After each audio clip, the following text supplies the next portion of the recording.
Vamos lá agora. Pai do Senhor, irmãos, tudo bom?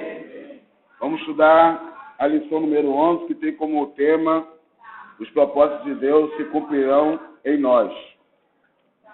Nosso texto bíblico básico está em 1 Reis, capítulo 17, versículo 1 ao 3. Então Elias, o tisbita, os moradores de Gileade, disse a Acabe: vive o Senhor, Deus de Israel, perante cuja face estou, que nesses anos nem orvalho nem chuva haverá, senão segundo a minha palavra. Depois veio a palavra do Senhor, dizendo: vai-te daqui e vira para o oriente, e esconde-te junto ao ribeiro de Querite, que está adiante do Jordão.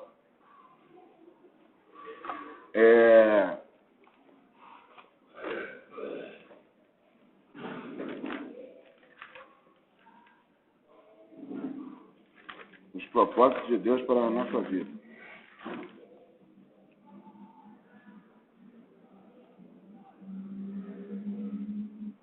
Tem tanta coisa aqui. Vamos começar aqui. O que nós temos que entender? É que o nosso Deus, que o nosso Deus é um Deus de... O nosso Deus, ele é um Deus de propósito. E que Deus, os seus propósitos para o ser humano, eles são eternos. Né? O que nós devemos fazer? Sabendo que o nosso Deus é um Deus de propósito, nós devemos nutrir o desejo de ver esses propósitos se cumprirem na nossa vida. E nos colocar à disposição para a realização desses propósitos. Porque nós sabemos que as bênçãos de Deus, elas são condicional. E é uma bênção para nós receber propósito de Deus. Propósito é aquilo que alguém pretende fazer ou realizar. Isso é um propósito. Propósito é um desígnio. Propósito é aquilo que alguém intenta fazer. Propósito é aquilo que a pessoa quer, não só intenta fazer, mas ela quer dar uma resolução. Propósito não é aquilo que você sente vontade de fazer e amanhã não sente mais. Propósito é aquilo que você intenta na sua mente fazer, você analisa as possibilidades e aí você começa a colocar em prática. Então você teve um propósito. Você vê que várias vezes nós desejamos fazer muitas coisas, mas isso não é sinal de que essas coisas que nós desejamos fazer sejam um propósito. Propósito é só aquilo que tem a possibilidade de ser realizado. Com Deus, tudo que ele pensa é propósito, porque ele sabe que ele tem poder para realizar tudo. Porque ele é capaz de fazer qualquer coisa para que aquilo que ele tenta fazer seja realizado. A única coisa que ele é capaz de fazer é de cometer pecado. Mas ele é capaz de fazer qualquer coisa. Se Deus quiser que realizar um propósito, se alguém se colocar na frente dele, ele passa por cima ou converte aquele que está atrapalhando. Mas os propósitos de Deus vão ser realizados. A vontade dele vai ser sempre feita. Como nós já vimos, nós falamos sobre isso na mensagem que eu preguei aqui no domingo, que Deus tem um propósito para o ser humano. Entregar para o seu Filho uma humanidade justificada, santificada e glorificada.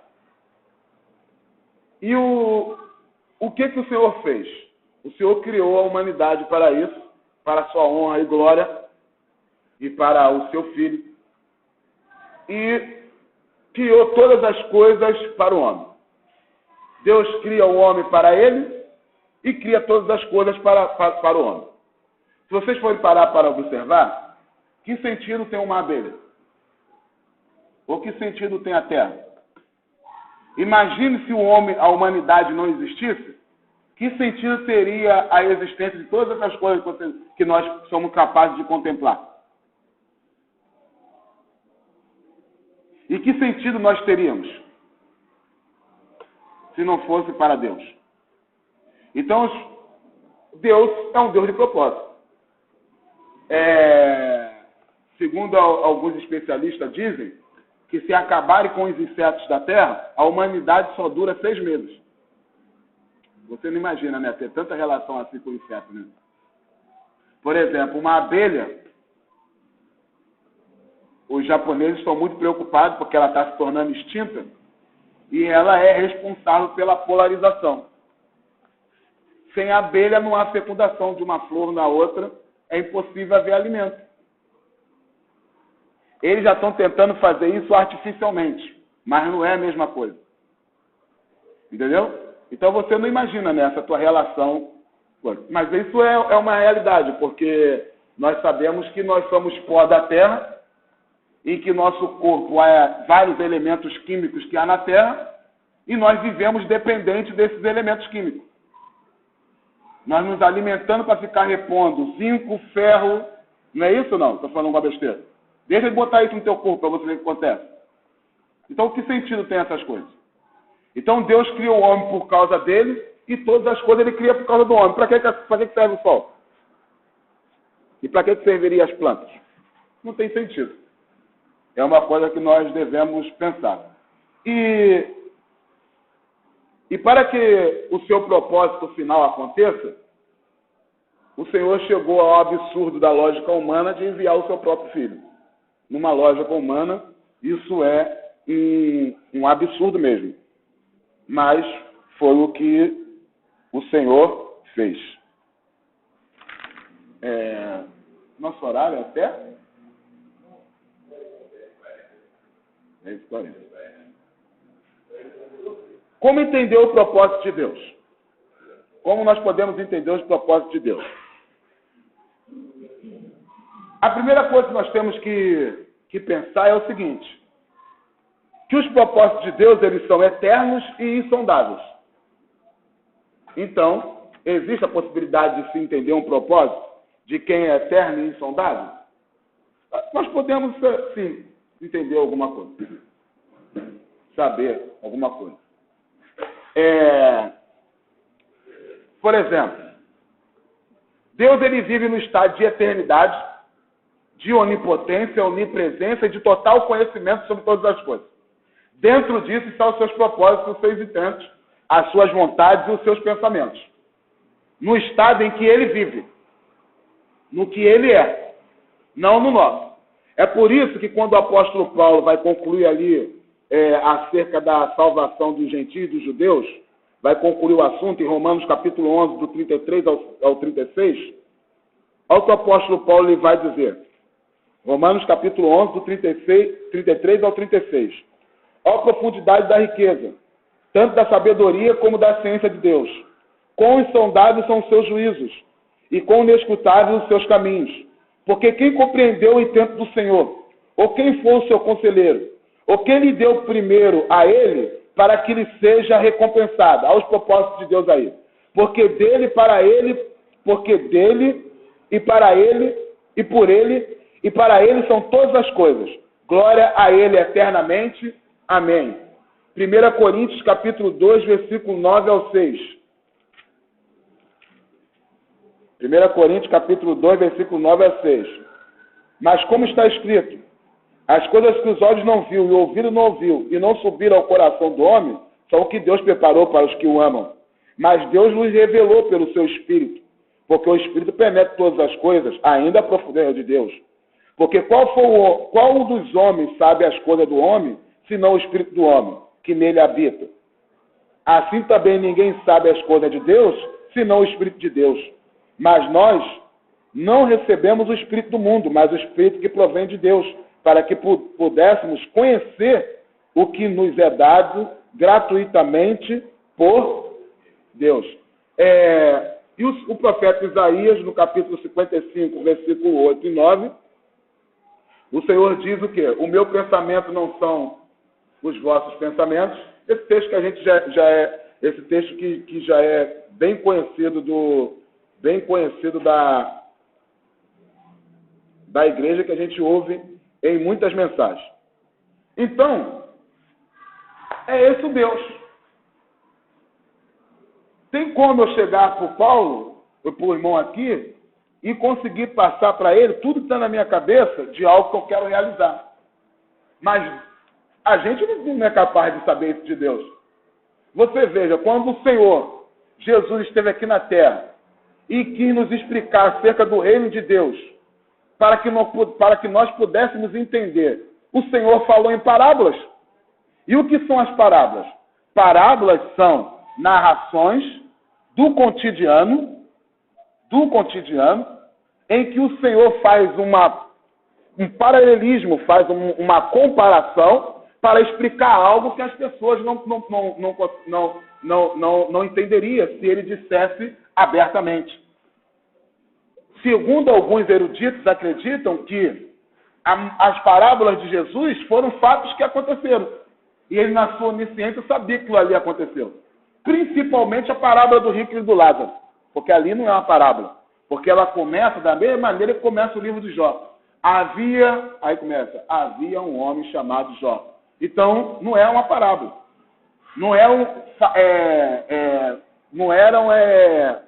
ilustrações. Entendeu? Eram fatos do cotidiano em que o Senhor pega aqueles fatos do cotidiano que as pessoas estavam acostumadas a conviver e faz uma comparação. Bota pareando, para que você possa entender aquilo que, se ele te dissesse diretamente, você não entenderia.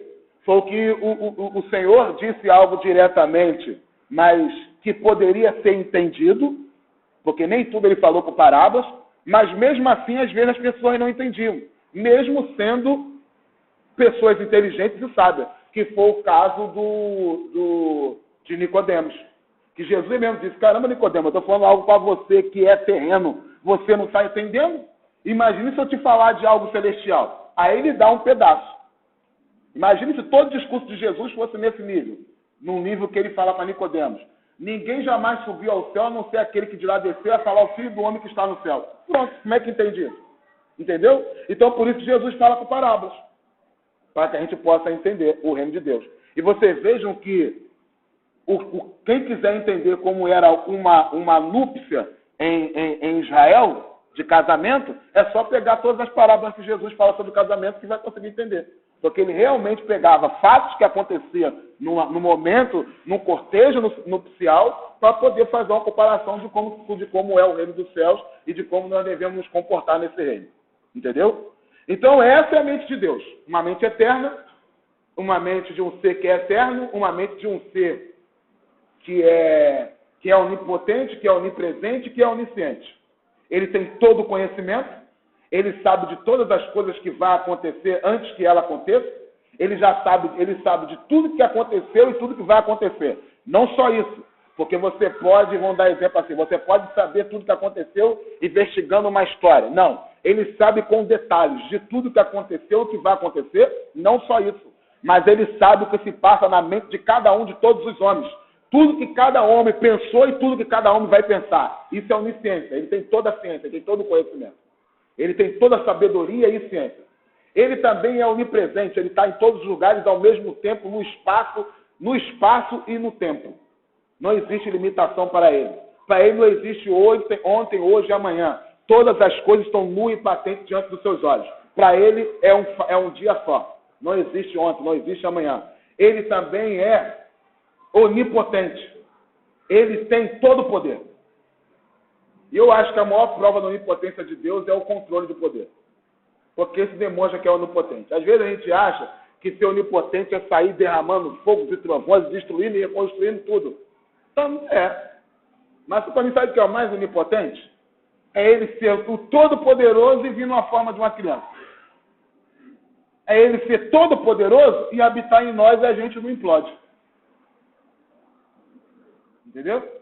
Porque em Gênesis capítulo 1 está escrito lá que no princípio criou Deus os céus e a terra era sem forma e vazia. E o Espírito do Senhor parava sobre a face do abismo. O Espírito do Senhor era o Espírito Santo. E é esse Espírito que mora dentro de ti. E é dentro de mim. E está escrito o quê? E disse Deus, haja luz, e foi rompida as trevas e passou a haver luz. Esse Deus todo-poderoso que criou tudo que está ali, de maneira poderosamente, ele habita na gente e a gente não implode, cara.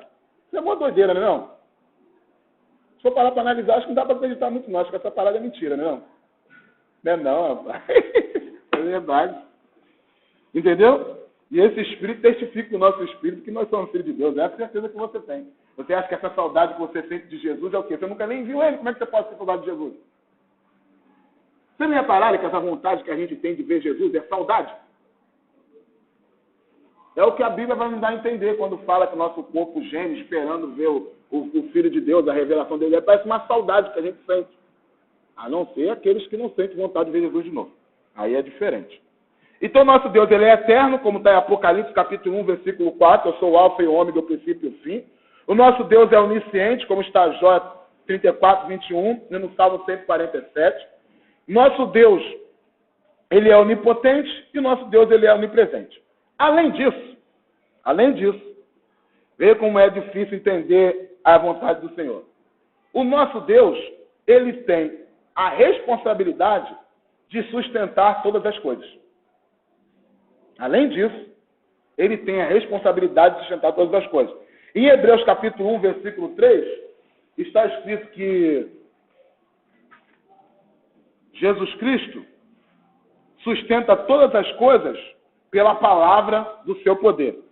E 2 Coríntios capítulo 1, versículo 20, diz que todas quantas promessas há em Cristo são nele sim e por ele o amém. Deus sustenta todas as coisas. Entendeu? Deus, ele não faz nada que se torne o mundo, as condições de vida insustentáveis. Somos nós que fazemos isso. Somos nós que exploramos a floresta, a doida e a direita, para poder nos usufruirmos. E aí a coisa fica a insustentabilidade. Entendeu? Mas Deus não faz nada disso.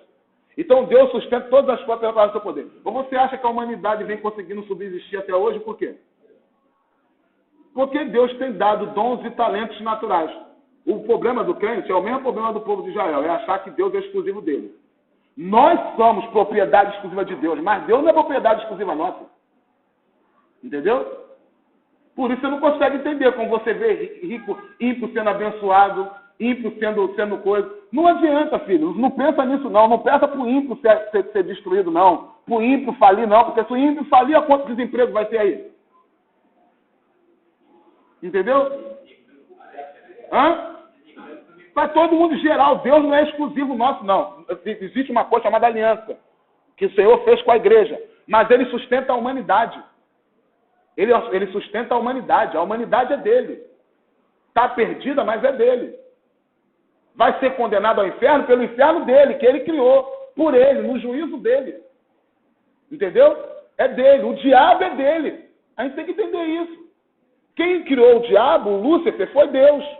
Criou Lúcifer, um anjo de luz, perfeito. Ele caiu, continua sendo de Deus, caído. Só faz o que Deus quer. Não tem liberdade para agir quando quer, não. Da maneira que quer, onde quer, não. Foi entregue a ele porque ele foi permitido que o homem fosse provado naquilo que a responsabilidade que Deus deu ao homem. Mas não é assim, não. Deus tem o controle de tudo. Ele é onipotente, ele tem tudo na mão. Totalmente na mão, tudo na mão dele. Tudo na mão dele. Até todos os demônios. Tudo na mão dele. Não faz nada que ele não deixa.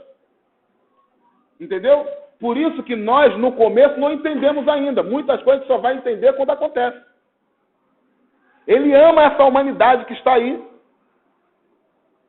E a palavra de Deus diz em João capítulo 11, ou João capítulo 13, que ele, tendo nos amado, nos amou até o fim. Ele ama essa humanidade que está aí. Nós temos que parar com essa mania de sentir raiva de ímpio. Tem que parar com essa mania. Deus se entregou, foi para os ímpios. Nós não podemos querer ser ímpio.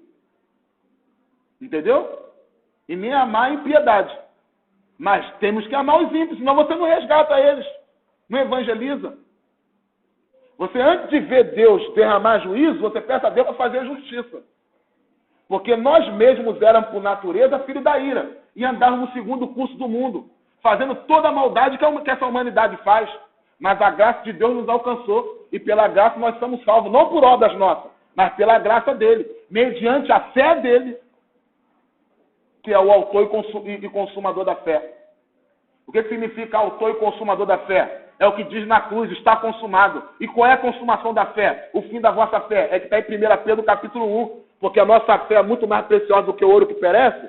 Ela é provada pelo fogo até que se ache em glória, alcançando o fim da nossa fé, a salvação da nossa alma. Por isso que é autor e consumador da fé, porque ele consumou a nossa fé. A nossa fé consegue ser consumada, porque é consumada nele mesmo. Ele é o autor e ele mesmo dá a consumação da nossa fé. E a consumação da nossa fé não é a gente ganhar as nossas bênçãos materiais, não. É muito mais do que isso. A consumação da nossa fé é o fim da nossa fé, como está em 1 Pedro capítulo 1, a salvação da nossa alma. Então é ele. Controle total de tudo.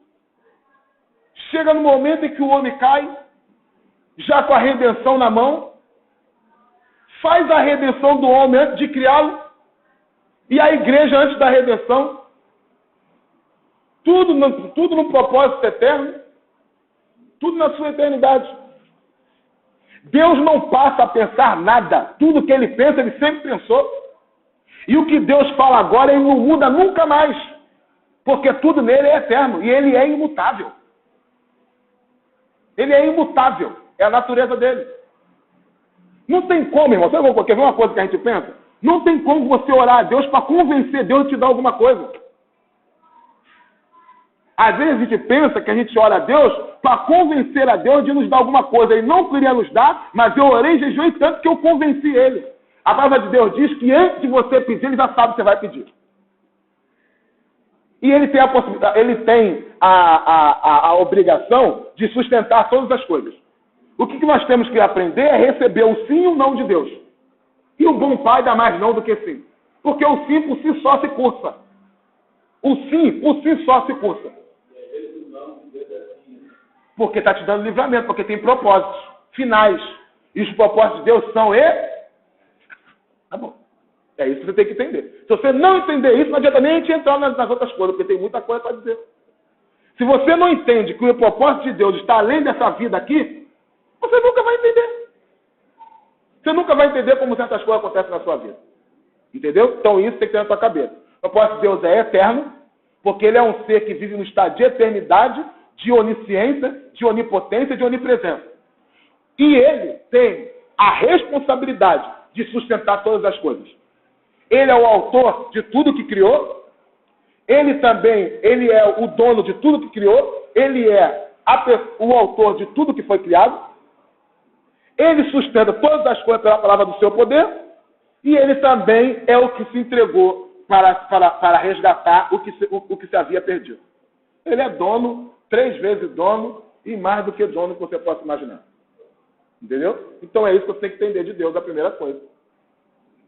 Entendeu? Tem que entender de Deus. Isso não fica difícil, pô. Você é pai. Quantas vezes você disse não para o seu filho e você tinha condições de dar? Estou falando alguma mentira aqui? Não. Quem tem filho aqui? Quantos não vocês deram para o filho de vocês e vocês podiam dar? Quantas vezes o filho de vocês pediram R$1, R$2 e você não deram podendo dar? Porque está ensinando, não é assim não, quero dinheiro. Me dá, aqui nem é a bunda das frenéticas não. Vocês mesmo das frenéticas, quer dar, fica aqui mesmo. Me dá. Que isso, meu irmão? Não é assim não, meu irmão. Não tem essa parada com Deus não, meu irmão. O negócio é mais sério, entendeu? Então é assim, fica fácil. Quando você vê que Deus é pai, você entende, entendeu? E você vai ver que é o que o Senhor, a palavra de Deus, vai dizer lá em Hebreus capítulo 12. Vai dizer isso lá em Hebreus capítulo 12.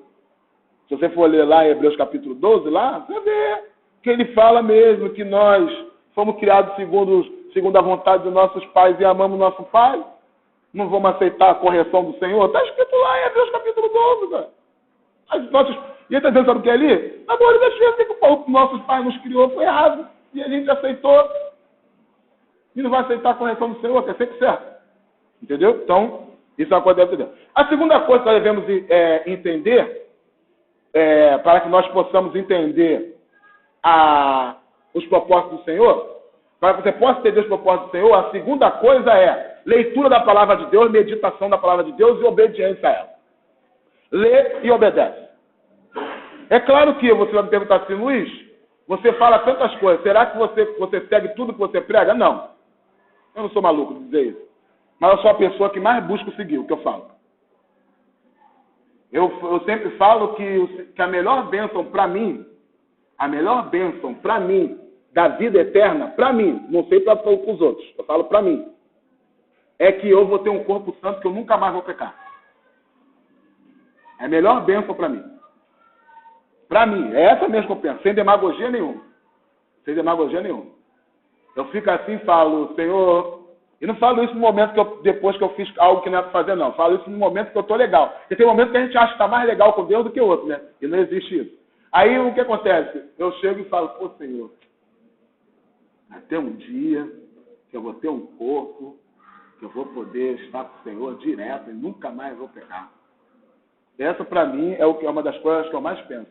Entendeu? Mas o que nós devemos ter? Nós devemos ter leitura da palavra e obediência a ela. Como está escrito, conheçamos e prossigamos em conhecer como está escrito também, examinai as escrituras, vós cuidai de ter nela a vida eterna, olha o propósito final. Entendeu? E são elas que de mim testificam. Você vai conseguir entender os propósitos de Deus. Como também está escrito, erra por não conhecer as escrituras e nenhum poder de Deus. Não conhece o poder de Deus porque não conhece as escrituras. Nós, pentecostais, queremos atalho. Nós queremos conhecer primeiro o poder de Deus, para depois conhecer as Escrituras. Somos dois que Deus se manifesta em nossa vida, mas nós não queremos conhecer as Escrituras. E nós erramos. Porque se você não conhece as Escrituras, você não consegue discernir o que é poder de Deus e o que não é. Você não sabe o que é poder de Deus e o que é emocionalismo. Entendeu? Por exemplo, o profeta Elias, como está aí na revista, ele sabia disso. E ele foi obediente. Você vai ver que 1 Reis, capítulo 17, está escrito assim, ó, depois veio ele a palavra do Senhor. Versículo 5. Foi, pois, fiel conforme a palavra do Senhor. Versículo 9, versículo 10, a parte A de cada versículo. Levanta-te e vai para Serepta. Então ele se levantou e foi para Serepta. 1 Reis, capítulo 18, versículo 19.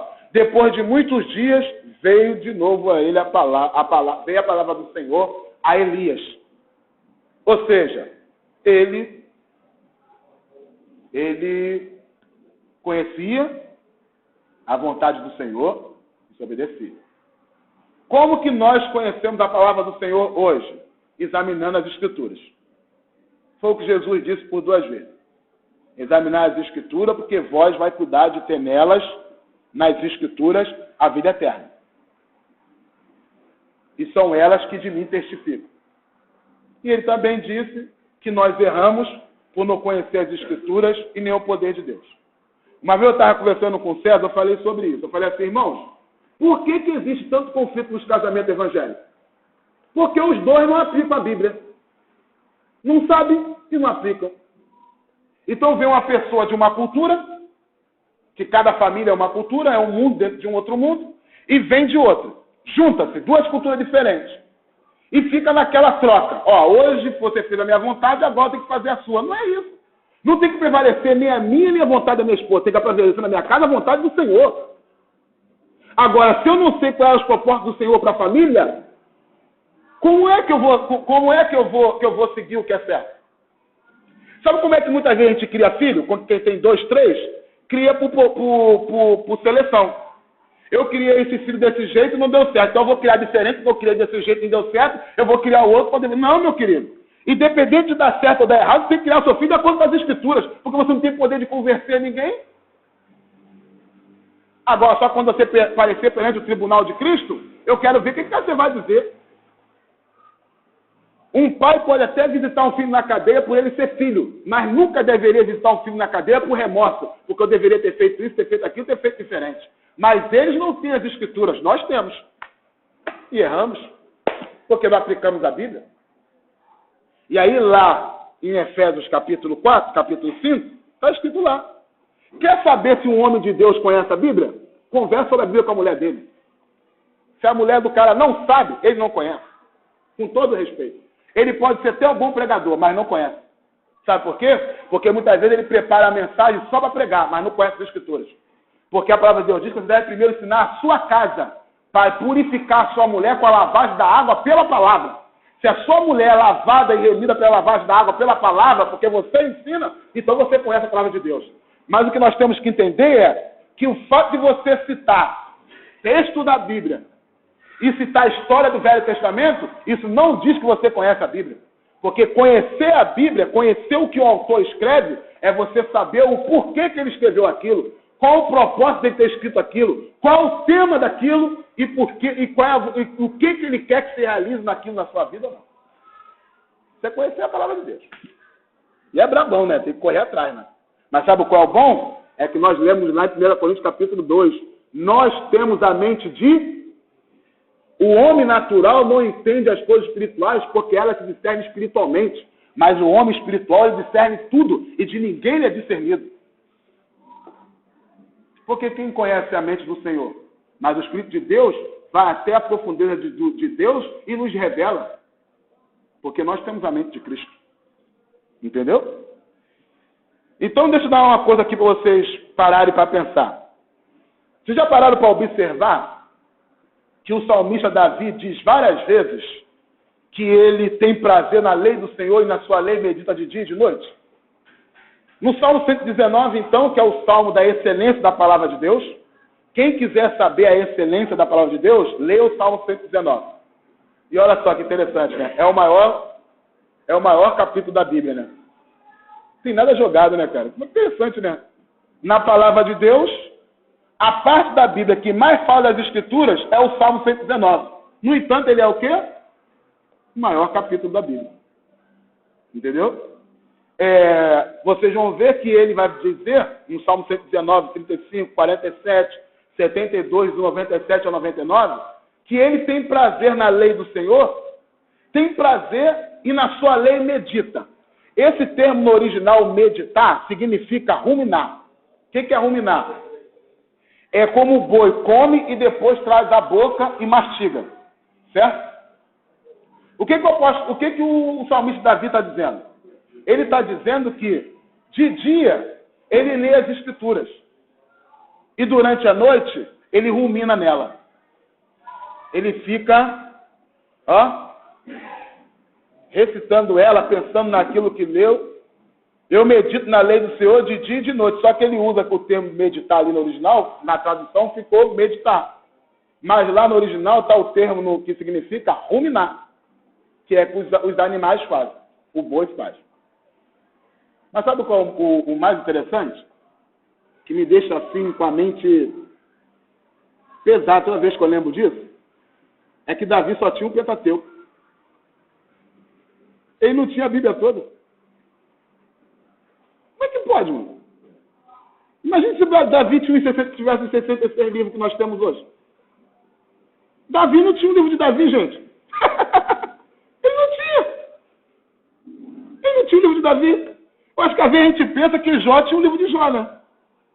Ele não tinha, cara. Provavelmente ele só tinha um Pentateuco. Não podemos dizer nem que se ele tinha lá os livros antes dele lá, que fala até da origem dele. Falar que ele não tinha, cara. Ele meditava todo dia, de dia e de noite, cara. E não é mentira, porque está na Bíblia. Tu acha que Deus vai colocar um fato na vida da pessoa que é mentira? Caraca, isso aí me deixa, sabe como? Doidinho, maluco. Caraca, cara é maluco mesmo. Porque Davi sabia o tema principal da Bíblia. E quem sabe o tema principal da Bíblia consegue meditar na Bíblia de dia e de noite. Quanto àquilo que nós vamos ler, deixa eu dar uma coisa para vocês aqui, para vocês poderem entender uma coisa. Quanto àquilo que nós vamos ler, nós estamos falando o que nós devemos saber para entender os propósitos de Deus. Primeiro, saber que nosso Deus é eterno, onisciente, onipresente e onipotente. Segundo, meditar na palavra de Deus. Deixa eu dizer uma coisa para vocês. Quanto àquilo que nós vamos ler e obedecer, nós devemos estar atentos quanto à regra do texto. Esta regra deve ser aplicada principalmente aos textos do Velho Testamento.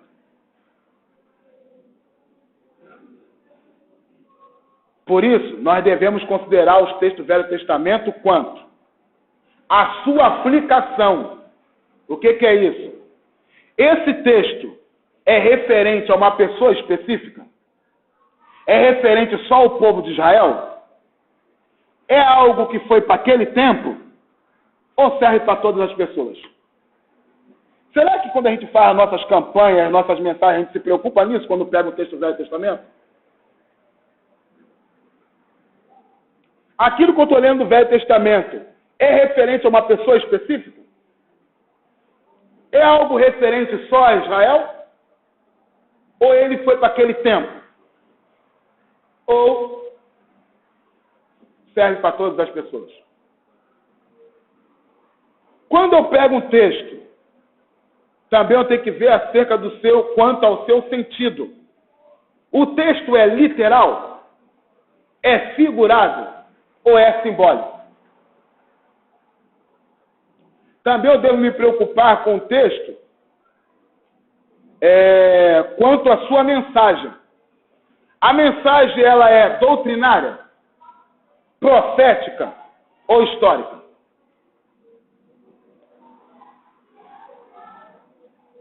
Então deixa eu dar como diz a gíria, um bizu para quem gosta de meditar na palavra de Deus. Todas as questões éticas e morais e espirituais do Velho Testamento podem ser aplicadas literalmente, porque elas se repetem no Novo. Mas as questões cíveis e cerimoniais não, porque foi só para aquele tempo, foi só para o povo de Israel. É o que está no livro de 1 Coríntios, no capítulo 13, versículo 13. Deixa eu ver se eu botei capítulo 3, versículo 13. 1 Coríntios, capítulo 3, versículo 13.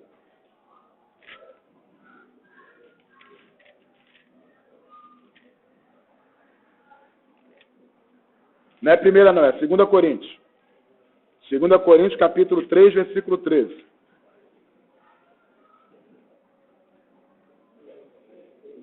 E não somos como Moisés, que punha um véu sobre a sua face, para que os filhos de Israel não olhassem firmemente para o fim daquilo que é, mas os seus sentidos forem endurecidos, porque hoje o mesmo véu está por levantar a lição do Velho Testamento, o qual foi por Cristo, o que está escrito aí?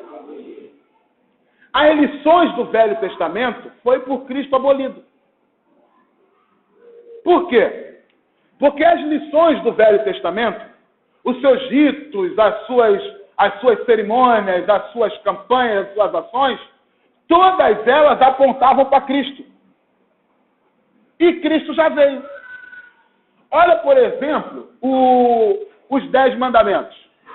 Se você pegar lá o Decálogo, que são os 10 mandamentos, vocês vão ver que daqueles 10 mandamentos, só o 4º mandamento não é citado no Novo Testamento, que é o guardar do sábado, que é uma questão civil e cerimonial. E toda questão civil e cerimonial aponta para Cristo. O sábado significa descanso. E Jesus, em Mateus capítulo 11, do versículo 28 em diante, ele disse: vinde a mim todo vós que está cansado e oprimido, e eu vos aliviarei.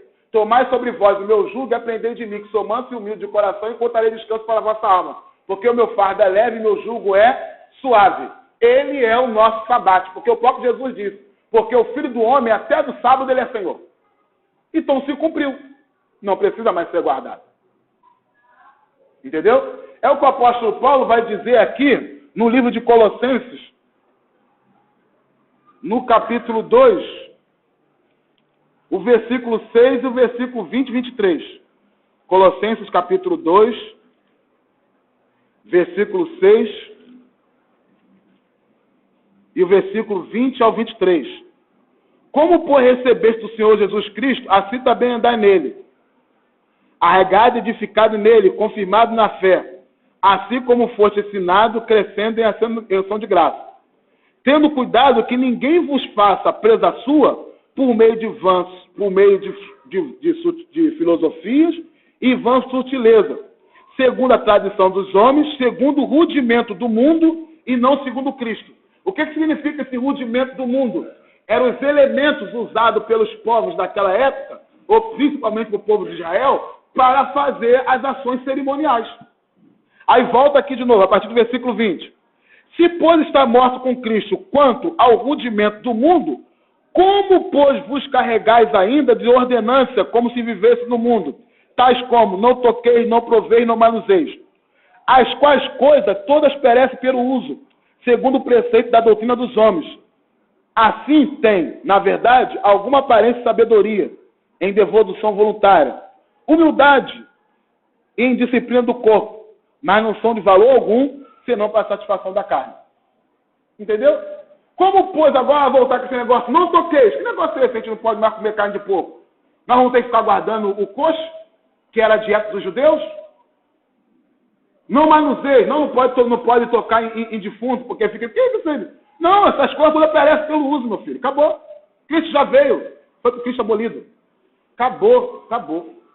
Então toma muito cuidado quando for usar alguma coisa do Velho Testamento para a sua vida. Efésios capítulo 2, versículo 14 e 16 também te dá uma ideia disso. Também. Isso. Colossenses e Filipenses é chamado de cartas semelhantes. Então, vou te contar, você que gosta de separar a mensagem e estuda a palavra de Deus. Se você pegar algum texto em Colossenses, provavelmente tem no livro de Filipenses. Se você citar algum texto de Gálatas, provavelmente tem no livro de Romanos, porque eles têm o mesmo assunto. Romanos e Gálatas e coisa. Aí eu não procurei em Filipenses, porque você que tem. Mas eu botei aqui em Efésios. Em Filipenses tem também. Lembraste bem. Aqui, ó, Efésios capítulo 2. Versículo 14 e 16.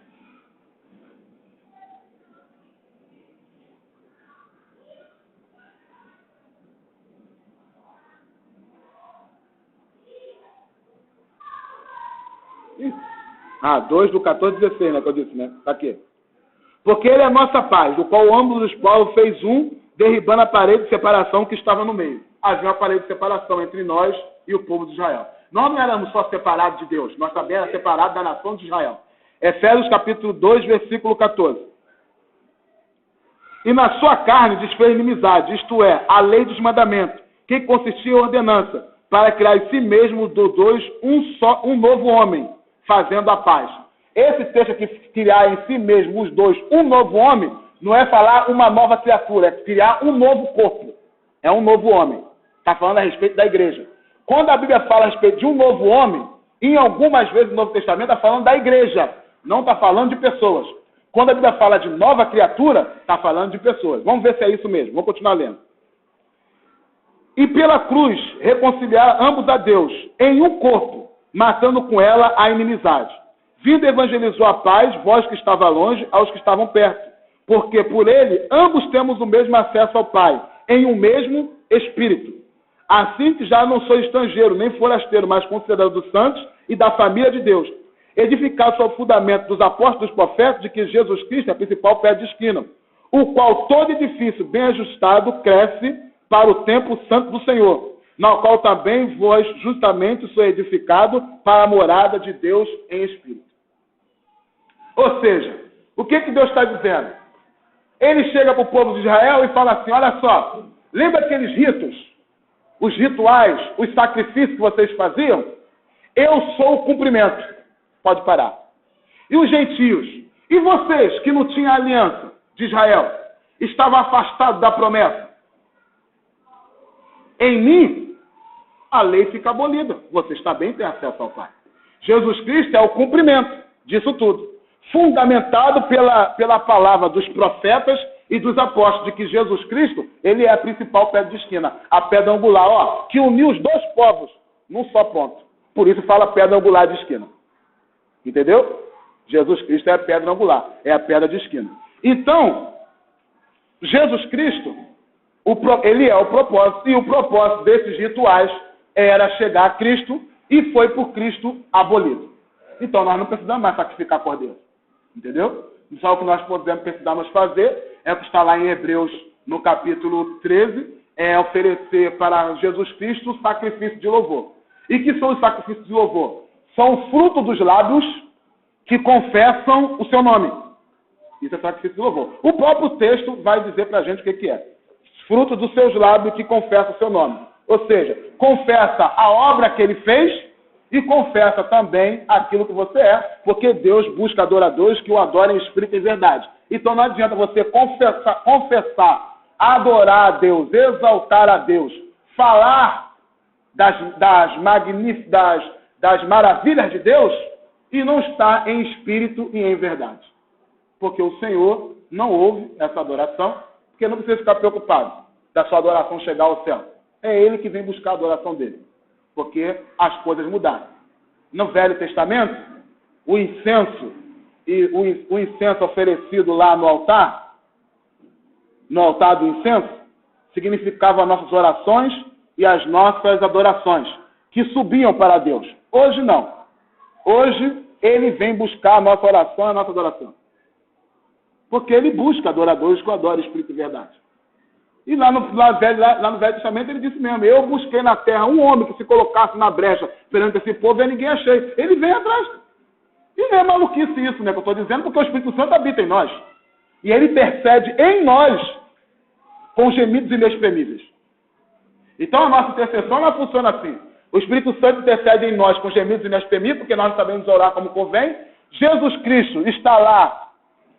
Ele é o ministro do santuário, como está lá em Hebreus capítulo 9. Ele está lá perante Deus, lá no tabernáculo celestial, intercedendo por nós, como está em 1 João, porque ele é o nosso advogado. E o Senhor, que já sabe o que nós queremos, antes mesmo de nós pedirmos, nos abençoa. É assim que funciona a parada. Você vê como é que é um negócio doido, né? Temos tudo a nosso favor.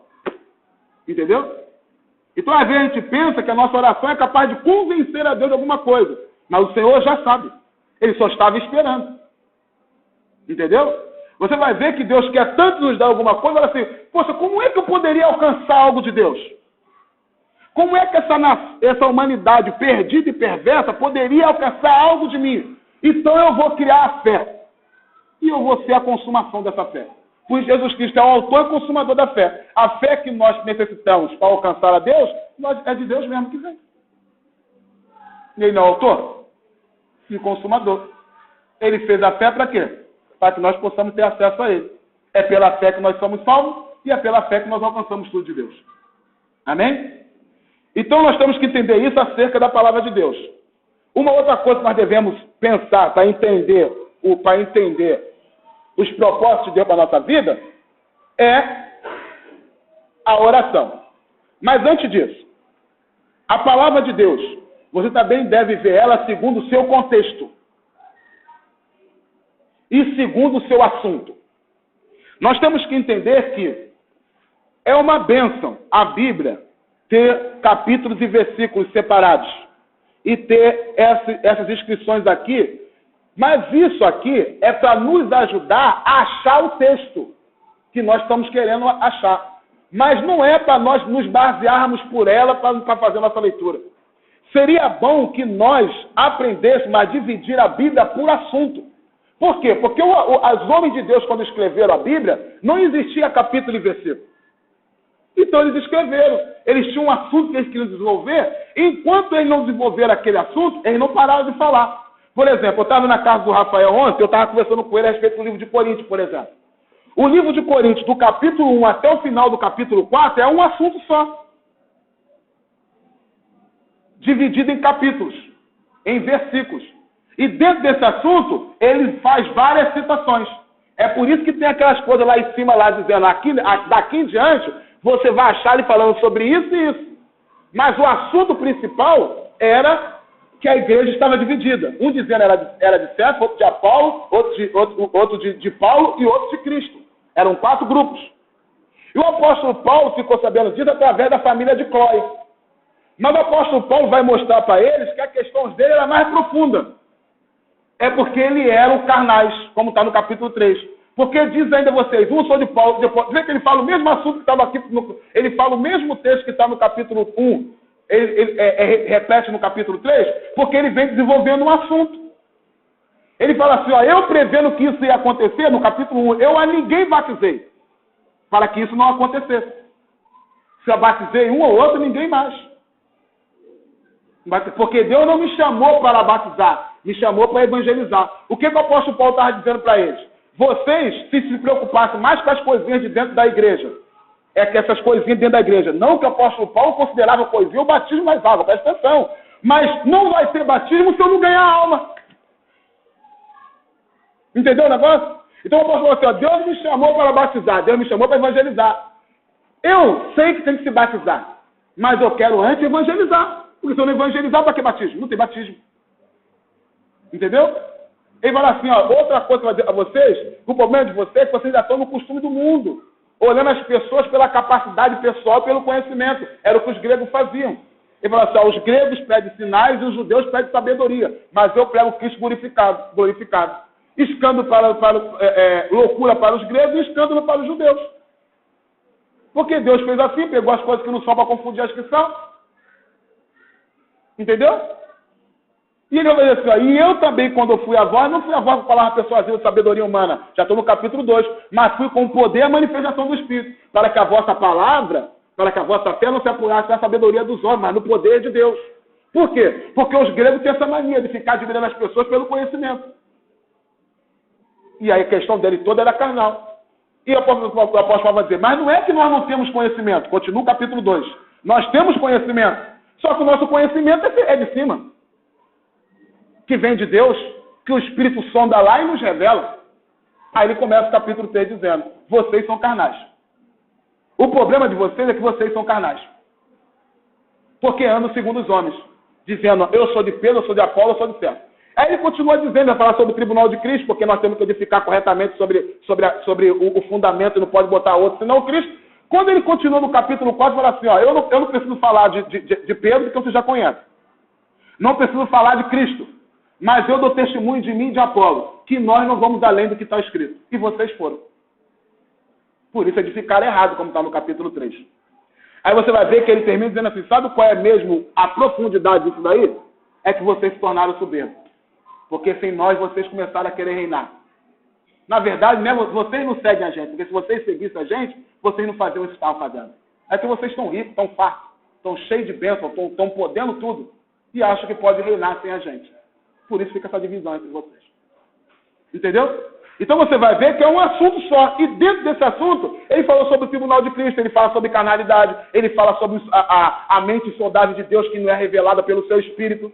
Mas é necessário que a gente separe essa Bíblia sobre o assunto. Você vai ver que também, a partir do capítulo 5 até o final do capítulo 8, também é um assunto só. Pecaminosidade na área sexual. Não consegue entender o capítulo 7 quem não vinha meditando desde o capítulo 5, acerca do que Paulo fala acerca do casamento no capítulo 7. Então, essa é interessante. Para você entender os propósitos de Deus, você tem que saber que Deus é um Deus eterno, e você tem que meditar na palavra dele, obedecendo isso, aplicando essas coisas. Porque nós temos as escrituras, mas nós temos a escritura toda. E uma outra coisa que eu gostei muito, que foi destacada pelo escritor da revista, foi mantendo firme a confiança. Porque olha só, como está escrito em Hebreus, no capítulo 10, os últimos versículos. Um pouquinho de tempo só, o que há de vir virá e não tardará, mas o justo viverá pela fé. Se ele recuar, a minha alma não tem prazer nele. Entendeu? Então você tem que manter firme a confiança. Se manter firme. Porque nós vivemos por fé e não por... E aquilo que os olhos não viram, e o ouvido não ouviu, e não chegou no coração do homem, é o que Deus tem preparado para você. Veja, está sempre falando de um propósito eterno. Vê o contexto, não está sempre falando sobre propósito eterno. Mesmo assim, nós podemos observar uma coisa. Que muitos... já foi tempo. Que muitos homens de Deus não sabiam totalmente o que ia se passar com eles. Recebiam a promessa e muitas vezes não davam as cegas. Por exemplo, Deus prometeu para Abraão que daí ele o quê? Uma terra, para a sua descendência. E que nele seria bendido todas as famílias da terra. Mas disse para ele, sai da tua terra, do meio da tua parentela, para a terra que eu te mostrarei. E ele saiu andando. E o Senhor não disse para onde deveria andar. Porque há momentos que você ainda não sabe, você só sabe da promessa, você só tem a promessa. Mas você não sabe o que está acontecendo. E o Senhor não revela ainda não, de imediato não, porque tudo que Deus faz é por etapa. Veja o caso de Jó, por exemplo. É como eu disse, às vezes a gente pensa que Jó sabia o livro de Jó, né? Jó não tinha o livro de Jó, gente. Para Jó, o fim dele era a morte. Mas qual o propósito de Deus para Jó? Jó é o maior teólogo do Velho Testamento. Só que ele só conhecia Deus de ouvir falar. Ele mesmo disse, agora os meus olhos te veem. Agora eu entendi a parada. Agora eu te vejo face a face. Entendeu? Então, foi um propósito que Deus passou com Jó. O caso de Moisés, por exemplo. Moisés, ele sabia que Deus tinha separado ele para libertar os egípcios. Por isso ele defende um judeu matando o egípcio, e por isso ele depois vai lá numa briga entre dois judeus. O próprio Estevão fala isso em Atos capítulo 7. Só que, quando Moisés passou aquele tempo todo no deserto, ele não sabia. O que passou aquele 40 anos lá? Mas ele estava sendo preparado. E tudo isso que o Senhor faz, esse momento em que o Senhor não fala para a gente por que ele está fazendo, na verdade é preparação. Lembra do caso de José, por exemplo? José foi preparado. José era filho mimado, gente. Às vezes parece que a gente meio que fantasia as pessoas. José era mimado. O ódio que teve entre a casa de José, na casa de José com seus irmãos, foi um ódio semeado pelo próprio pai. Quem aqui sabe, todo mundo aqui que tem filho sabe, que se você começar a dar mais coisa para um do que para o outro, os irmãos ficam com raiva um do outro. Não foi por isso que Caim ficou com raiva de Abel? Mas no caso de Caim e Abel foi diferente. Porque Deus disse para Caim, se você fizeres bem, tá bem, terá aceitação para ti. Mas se fizerem mal, não tem aceitação para ti. Mas no caso de José, irmão dele, não. Está escrito lá. Ele amou mais José porque foi feito na sua velhice, foi feito da mulher que ele mais amava. Está escrito lá, irmão. Independente do que os irmãos fizessem certo ou errado, não. E o pai fez questão de demonstrar isso. Fez lá um negócio na cabeça dele maior do que todo mundo para demonstrar isso. Só que realmente o José era chamado por Deus mesmo. Então Deus precisava tratar algumas coisas com José.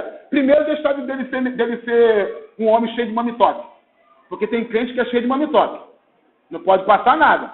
O cara dá piti, dá show de pelanca. Entendeu? Quer largar Jesus. Ai, meu Deus, então eu te largo, vou te largar. Sei o quê. Se eu quiser mais trabalho na igreja, são esses. Então José foi aprender o que é ter autoridade. Foi morar na casa dos outros. Foi ficar lá no buraco para saber que sozinho também ele tá com alguém. Entendeu? Aí ele vai morar na casa de Potifar para aprender a administrar muitos bens. E depois ele vai morar na prisão para aprender a administrar na escassez. Por quê? Porque José se tornou o segundo homem do Egito e administrou 7 anos de fartura e 7 anos de escassez. Aonde foi que ele aprendeu isso, irmão? Foi na casa de Potifar e na cadeia. Então, os propósitos de Deus são eternos, e esses propósitos de Deus, para ser cumprido, é necessário cada preparação. Sem preparação, você vai jogar tudo por terra. Lembra do caso de Saúl e de Davi? Está lá o exemplo. Davi foi escolhido rei e foi preparado. Foi uma bênção, o melhor rei que Israel já teve. E olha que Davi foi preparado para ser rei. Saúl não recebeu preparação nenhuma, foi escolhido. Foi um dos piores reis que Israel já teve. Porque sem preparação, meu amigo, enquanto você não estiver preparado para aquilo, você não vai receber. E a pior coisa é quando você é forjado no momento que você já recebeu aquilo. Porque às vezes o Senhor tem pressa, e ele vai lá e joga acima do teu peito, para você vai te preparando junto. O teu sofrimento é maior. Entendeu? E muitas vezes você pode não alcançar. Porque Davi foi um fracasso como pai de família, todos nós sabemos. Mas foi um homem segundo o coração de Deus. E a peregrinação da igreja? Esse momento nosso de peregrinação aqui na Terra, é uma preparação, preste atenção, é uma preparação para que nós possamos reinar com Cristo. Esse momento nosso de peregrinação aqui na Terra é uma preparação para que nós possamos reinar com Cristo. Para que nós possamos ser participantes do seu reino. Acabou o tempo. Acabou. Para que nós possamos ser participantes do seu reino e reinar com ele. No livro de 1 Pedro, no capítulo 4, versículo 12, versículo 13, está escrito o quê? A palavra de Deus diz que se nós sofremos como malfeitores, não sofremos em vão. Mas se nós sofremos sem causa, a gente não deve escandalizar, porque nós somos participantes do sofrimento de Cristo. No livro de 2 Timóteo, no capítulo 2, versículo 11, versículo 12, está escrito: se com ele morremos, com ele também viveremos. E se com ele sofremos, com ele reinaremos. No livro de Romanos, capítulo 8, 17, também está escrito isso. Que se com ele sofremos, também com ele reinaremos. No livro de Apocalipse, no capítulo 20, versículo 1 ao 6, está escrito que Satanás foi preso por 1000 anos. E foi estabelecido o reino de Deus na terra. E quem é que reinou com Cristo? Aqueles que foram degolados pelo Evangelho. Esse foi dado a ele o poder de julgar e com Cristo durante 1000 anos. Olha o cumprimento aí. Agora o que acontece? É que nós muitas vezes temos sido pessoas imediatistas. Nós pensamos que os propósitos de Deus para a nossa vida é só a questão das coisas dessa terra. E não conseguimos entender que há propósitos eternos. Por isso, muitas vezes, nós não sabemos identificar se tal sofrimento que a pessoa está passando é por causa do pecado, é porque se levantou contra ele uma batalha espiritual, ele vai vencer, ou é porque é propósito de Deus na vida dele para ele ser preparado. Ou então, porque foi lhe revelado algo muito excelente, e para que ele não se soberbeça, então foi lhe dado o mensageiro de Satanás para boicotear a cara. Isso, querido, tem que ter esse discernimento. Será que nós somos capazes de olhar e falar assim, esse sofrimento que eu estou passando é porque eu dei mole, eu vacilei, Senhor, vou consertar, vou não sei o quê, vai embora. Ou esse sofrimento é porque se levantou uma batalha espiritual e eu espiritualmente vou vencer essa batalha. Ou é porque Deus está me preparando para algo mais excelente. Ou então Deus já me confiou esse algo mais excelente. E para que eu não me soberbeça, foi me dado um espinho na carne. Será que nós temos discernimento para diferenciar isso? Se nós tivermos, murmuraremos muito menos. Muito menos. É o caso de Abraão, por exemplo. Que foi, como está lá em Hebreus capítulo 11, versículo 8 ao 10, que foi para uma terra desconhecida, habitou. Irmão, você não sabe o que é isso, né? O cara ser rico, milionário e morar em tenda. Como é que é isso? Aí o cara pensa, não, era costume daquela época. Não era não, irmão. Está escrito lá em Hebreus capítulo 11, do 8 ao 10. Ele habitou em tendas porque sabia que tinha de Deus uma mansão celestial e esperava a mansão celestial. Por isso não quis ter casa aqui na terra. E ela é milionária. Em Hebreus capítulo 11, do versículo 13 ao do versículo capítulo 11, do versículo 24 ao 26, fala a respeito de Moisés, que recusou adulto ser chamado filho da filha de Faraó e abriu mão dos deleites do Egito para que possa alcançar a recompensa no céu. Então, um homem como José, como Moisés, abriu mão dos deleites do Egito e do conforto que aconteceu com ele, sofreu. Mas não era um sofrimento por causa de pecado. Não era um sofrimento de batalha espiritual. Era um sofrimento para propósitos eternos. E muitas vezes sofrimento para propósitos eternos, a gente ora porque nós temos que orar mesmo, porque a gente não sabe nem quando é que vai acabar. E não é para nossa destruição, é para nossa edificação. E que nós temos que entender, é o que está lá em 1 Coríntios, no capítulo 10, é que não vem sobre nós tentação senão humana. Mas fiel é Deus que não vos deixará tentar acima do que podeis. Junto com a tentação dará também o escape. Entendeu? O que pode impedir os propósitos de Deus de agir na nossa vida? Só nós mesmos. Só nós podemos impedir. Porque a palavra de Deus diz que os dons e os mistérios de Deus é dado sem arrependimento. Mas nós podemos impedir. Salvo aquele caso dos homens que foram separados desde o ventre da mãe. Esses homens, irmão, nós temos que admitir, eles não poderiam impedir o propósito de Deus na vida deles. Eles foram separados desde o ventre. Antes de nascer, eles já foram separados. É o caso de Moisés, o caso de Abraão, o caso de Jacó, o caso de Jeremias, o caso de Isaías. E por que esses homens foram separados desde o ventre? Porque por mais que a palavra de Deus diz que esses homens foram homens cuja a terra não era digna de tê-las, eles também não eram dignos de receber o que a eles foi responsabilizado. O mundo não foi mais o mesmo depois desses homens. Deus separou eles para uma grande obra, não pensando neles, mas pensando em toda a humanidade. Então não havia nada que eles pudessem fazer para que se tornassem o que foram. Irmão, pensa bem. O que o apóstolo Paulo estava fazendo para ser chamado por Deus? Estava indo matar crente. A gente não, a gente se converte e a gente vai recebendo as coisas de Deus porque a gente está ali na oração do jejum, lendo leitura da palavra, obedecendo a igreja, obedecendo a Deus. E mesmo assim, não somos merecedores daquilo que nos é confiado. Entendeu? Imagina esses homens. Entendeu? Então esses homens foram separados para algo eterno. Então eles, salvos eles. Agora nós não. É diferente o nosso caso. Mas nós podemos impedir o propósito de Deus, mas aí, outra vez a gente fala essas coisas.